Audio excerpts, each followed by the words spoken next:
Oi pessoal da Aula D, tudo bem? Eu sou a professora Tamis e estamos aqui no curso de Português para Imigrantes e Refugiados. Sejam muito bem-vindos, muito bem-vindas. Quem está chegando aqui pela primeira vez e quem segue conosco, que bom que vocês estão aqui.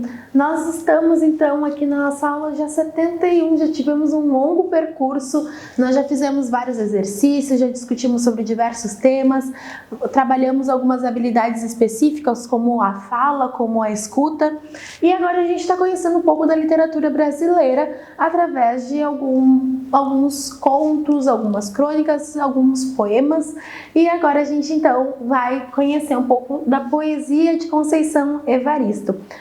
Não se esqueçam de se inscrever aqui no canal, dar aquele like, comentar, falar quanto tempo vocês estão estudando português, de onde vocês falam e também responder as perguntas que vão sendo feitas aqui ao longo das aulas para vocês poderem treinar a escrita de português, né, bem aí no momento do agora, né? Então tá assistindo, tá escutando e tá comentando, certo? E lembrando também, junto com essa aula, tem um material complementar que ele complementa. Então as duas coisas elas vêm junto, né? Vocês têm esse momento que estão aqui assistindo e mais um momento que vocês vão estudar sozinhos, que vocês vão ter o que está sendo passado aqui nessa aula e mais, porque realmente complementa, então é bom que vocês façam essas duas coisas. Nossos objetivos: conhecer mais sobre a cultura brasileira a partir do contato com diferentes escritores e obras da literatura brasileira, sensibilizar-se com as diferentes representações apresentadas nas obras, refletir sobre o uso da língua em obras literárias. O que a gente pretende com essas aulas, então? Que vocês tenham um momento de fruição, um momento de prazer, um bom momento para relaxar, para escutar, para pensar, refletir sobre a vida e também exercitar uma reflexão crítica sobre o mundo, sobre a sociedade que a gente vive hoje em dia, porque a literatura está aí para isso também, além de ser um respiro para a gente poder pensar na vida, pensar na gente, ser alguma coisa que nos motive, ela também registra muitos fatos históricos, ela também traz à tona muitas coisas que às vezes as pessoas não querem falar ou não falavam em determinadas épocas. E através desses textos literários, desses livros, dessas histórias que as pessoas contam, a gente tem acesso a isso e pode ampliar o nosso campo de conhecimento, vamos dizer assim. Então, a nossa organização das aulas. Nós tivemos 4 aulas de contos, nós tivemos 4 aulas de crônica e agora a gente está na nossa segunda aula de poesia, no qual eu estou apresentando então para vocês um pouco dos escritores e escritoras brasileiras que falam sobre a vida e sobre a sua identidade e, sendo brasileiros, trazendo esse recorte cultural também junto. Então, o que a gente sempre vai observar nas nossas leituras? A fruição. Esse momento, né? A gente vai ter esse momento de escutar, de ler, de pensar. Representações da realidade. Que realidades são essas? Quem é esse escritor? Quem é essa escritora? De onde eles estão falando? Porque a gente sabendo também quem são esses escritores e essas escritoras, de onde eles são, né, para onde eles vão, o que eles fizeram durante a vida um pouco, a gente sabe de onde eles estão falando, e isso é muito importante para a gente compreender esses textos, porque tem essa influência. Então, os aspectos culturais e o uso da língua no contexto do texto literário. Então, para começo de conversa, aqui a capa do livro da Conceição Evaristo. Então, Poemas de Recordação, que é esse aqui que eu tenho em minhas mãos. E está sendo pedido, então, em primeiro lugar, para que vocês observem essa capa. Então, para que vocês observem essa capa, deixa eu ficar aqui, vocês observem o que está sendo apresentado aqui, que imagem é essa, quem é uma pessoa, que tipo de pessoa é essa, onde ela está. Vamos pensar juntos o que essa capa quer nos dizer, ou será que ela não tem nada a nos dizer? Vamos pensando por aí. Então, observe a capa do livro. Que ideias vêm à sua mente observá-la? Então, tudo que vem assim primeiro, é uma mulher, tem um mar. O que vem à mente de vocês? Então, todas essas ideias que vão surgindo, vão compartilhando aí. O que você espera encontrar nos poemas desse livro? Você já ouviu falar na palavra escrevivência? Talvez eu já tenha comentado aqui em alguma outra aula, mas se vocês estão chegando agora ou não lembram, porque foi há muito tempo, o que vocês acham que essa palavra quer dizer? Escrevivência. Lembra outras palavras? O que pode significar? Quais ou qual podem ser as implicâncias de poemas que tratam de identidades de determinados grupos sociais para o atual contexto da nossa sociedade. Ou seja, o que a gente vê assim que tem uma circulação de poemas de diversos grupos, ou por exemplo aqui que eu sempre me preocupo em trazer diversas vozes para que vocês conheçam, né? Vozes indígenas, vozes negras, vozes de pessoas que ocupam diferentes lugares na sociedade. O que isso implica? Qual é a significância disso para a gente compreender esse contexto nosso da sociedade? O que a gente consegue pensar a partir disso? Então, é para pensar sobre essa questão e compartilhar aqui.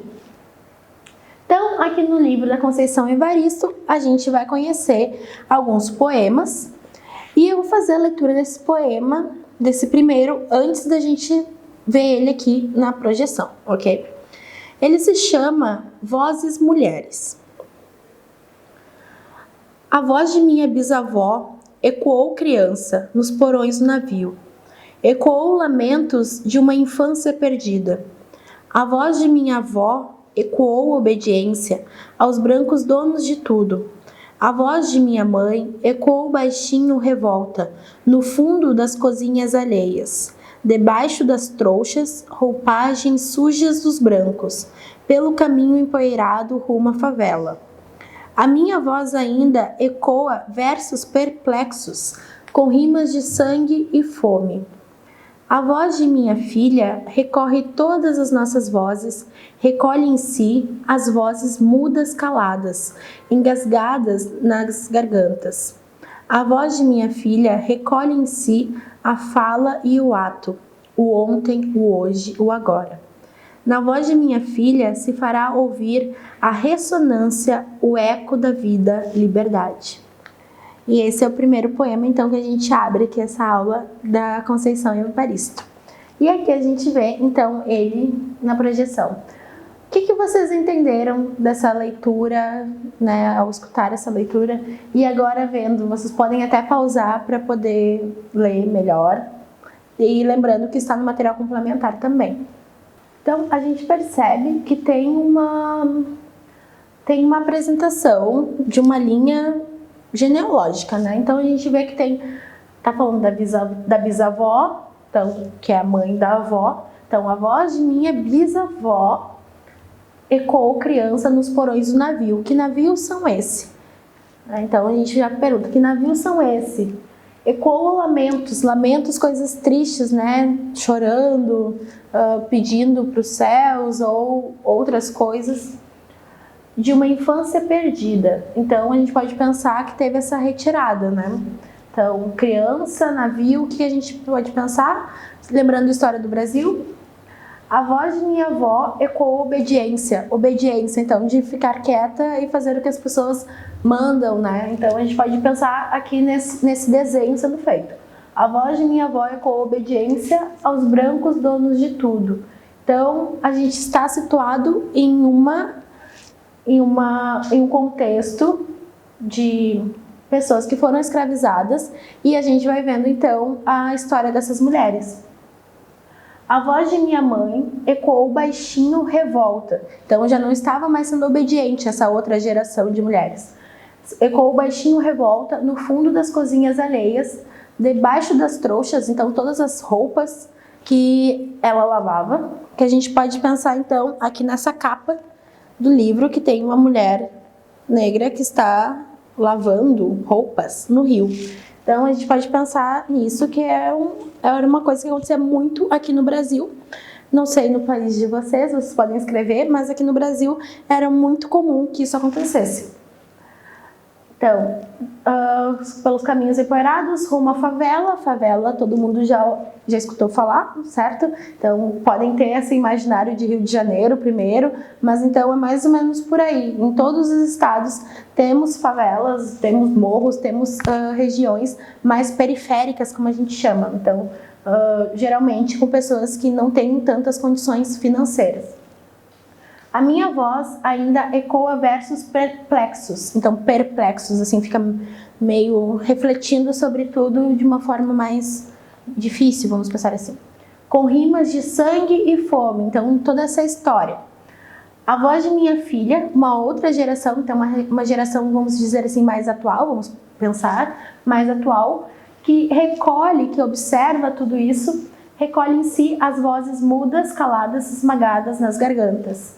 A voz de minha filha recolhe em si a fala e o ato, o ontem, o hoje, o agora.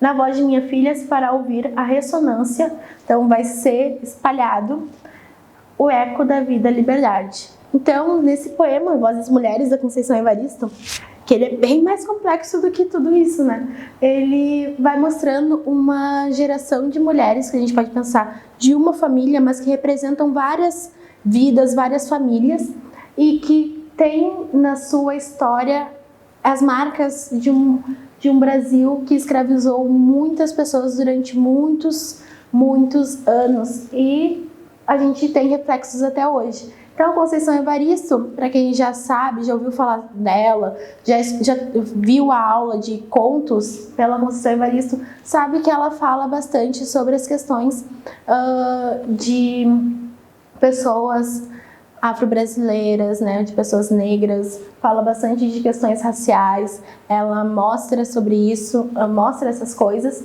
então a gente pode pensar nesse contexto. Esse outro poema da Conceição Evaristo se chama O Menino e a Bola, deixa eu encontrar minha marcação aqui. Ele está nessa parte aqui do livro, na página 15, na página 51, e o menino e a bola, então eu vou ler. A bola da vez dança na rua, atrás dela ninguém. O automóvel range a sua raiva, o homem também. O corpo menino sacode a morte inútil, a letargia dorme no asfalto. Um poema muito curto, com muita coisa, e que nos faz relacionar também com o momento atual, que muitas coisas estão acontecendo e estão sendo escancaradas, não que não acontecessem antes, mas que agora as coisas aparecem na TV. Então, a gente pode perceber por esse poema da Conceição Evaristo que tem essa fala que a gente pode pensar muito no momento atual de vida aqui no Brasil, nos Estados Unidos, em diversos lugares. Então, comentem aí o que vocês acharam. Que tem como título, então, Inquisição ao Poeta que nos nega. Vocês podem acompanhar a leitura que eu vou fazer aqui também. Enquanto a Inquisição interroga a minha existência e nega o negrume do meu corpo letra, na semântica da minha escrita, prossigo. Assunto não mais o assunto dessas vagas e dissentidas falas. Prossigo e persigo outras falas, aquelas ainda úmidas, vozes afogadas da viagem negreira. E apesar de minha fala hoje desnudar-se no cálido e esperançoso sol de terras brasis onde nasci, o gesto de meu corpo escrita levanta em suas lembranças esmaecidas imagens de um útero primeiro. Por isso, prossigo, persigo acalentando nessa escrevivência não a efígie de brancos brasões, sim o secular senso de invisíveis e negros quelóides, selo originário de um perdido e sempre reinventado clã. Então, aqui nesse poema da Conceição Evaristo, a gente encontra até um pouco palavras assim um pouco mais complexas, né? Que a gente pode perceber que são um pouco mais difíceis de a gente encontrar no mundo, no nosso dia a dia, como efígie de brancos brasões. Então, efígie, para quem não sabe, é um plástico, a gente pode pensar assim, um plástico que ficavam os brasões de família Então, aqueles desenhos, às vezes tem uns leões ou outros animais que marcam as iniciais de uma família, o sobrenome de uma família. Então, é isso que ela está falando. Por isso, prossigo, por isso ela segue, né? Ela continua. Persigo acalentando nessa escrevivência, nessa escrita da vida, nessa vida que está sendo escrita também, que tem toda uma história. Não a efígie, não então esse plástico dos brasões, que na verdade nem tem brasões de família, né? Da família aqui dela, que ela conta então nesse poema. E eu quero saber de vocês o que vocês acharam desses poemas então. E aqui trago uma frase da Conceição Evaristo que ela fala então um pouco mais sobre essa escrevivência. A nossa escrevivência não pode ser lida como história de ninar, então uma história para dormir, da casa grande. Então está retomando aquele contexto do período escravocrata, que a casa grande era onde ficavam os senhores brancos, e sim para incomodá-los em seus sonos injustos. Então ela está aqui denunciando essa desigualdade e a gente pode pensar muito além dessas desigualdades raciais para o que ela está querendo dizer nessa frase. E a Conceição Evaristo é uma das maiores escritoras que a gente tem hoje em dia, então é muito bom que vocês possam conhecer um pouco do que ela escreveu lá em contos e agora aqui em poesias, né? E que possam ir atrás também, porque ela está viva e está fazendo várias coisas ainda, só procurar nas redes e vocês vão encontrar. Então, o que vocês perceberam pela fruição, representações da realidade, que já fui comentando, né, ao longo do poema, aspectos culturais também, várias coisas, o uso da língua no contexto do texto literário, o que vocês perceberam então que tem nesses poemas, desses aspectos que a gente sempre deve observar. Então, compartilhem aí e lembrando então, e reconhecendo, conhecendo de novo, então, a Conceição Evaristo, ela é mineira, ela é romancista, contista, poeta. Ela nasceu em uma comunidade no alto da Avenida Afonso Pena, trabalhava como empregada doméstica até 71, quando concluiu os estudos secundários no Instituto de Educação de Minas Gerais. Depois ela foi para o Rio de Janeiro e ela começou então a estudar letras na Universidade Federal do Rio de Janeiro e depois fez o mestrado em literatura brasileira na PUC do Rio de Janeiro e também fez uma tese de doutorado sobre poemas malungos na Universidade Federal Fluminense. Então, a Conceição Evaristo, além de ter tido toda essa história bem presente, uma história muito comum na sociedade brasileira, principalmente das mulheres, ela conseguiu estudar e fez, né, o ensino superior. Ela tem participação em revistas, publicações, e também ela é responsável por participar, ela também participou dos Cadernos Negros, que muitos dos seus poemas foram publicados lá. E hoje em dia ela leciona na Universidade Federal de Minas Gerais como professora visitante. Então, lembre-se de baixar o material complementar para saber um pouco mais sobre esses poemas, para poderem ter esses poemas ali no material e poderem ler e pensar que outros sentidos vocês dão. E seguir os estudos, né, gente? Então, bons estudos, até mais!